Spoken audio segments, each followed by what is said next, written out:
Les rapports entre Elections Cameroun et l'ECAM en abrégé, organe en charge du processus électoral et référendaire du Cameroun, et le mouvement pour la renaissance du Cameroun, MRC, restent tendus. La preuve, le président de cette formation politique, professeur Maurice Kamto, face à la presse ce 9 janvier 2024, ne décolère pas. S'appuyant sur l'article 80 du Code électoral, le candidat arrivé deuxième à la dernière élection présidentielle estime que le directeur général des élections, Éric Essoussé, a enfreint le Code électoral.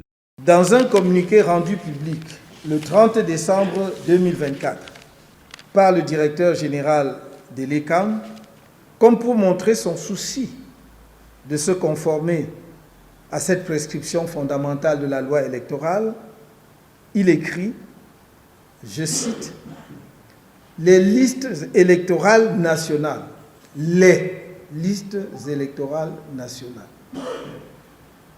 La loi dit « la liste électorale nationale ». Le directeur général de l'ECAM n'a pas publié la liste électorale nationale telle que prescrite par la loi. Pour le leader du MRC, c'est un manquement grave. En réaction, 2 actions ont été initiées.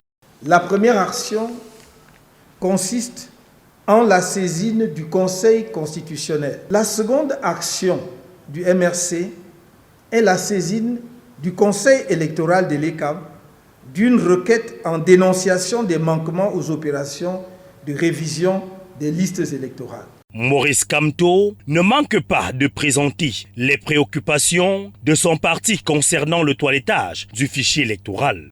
Cette opération s'est transformée en une véritable opportunité de fraude dans les inscriptions sur les listes électorales et de manipulation du fichier électoral en vue de bloquer l'augmentation du corps électoral.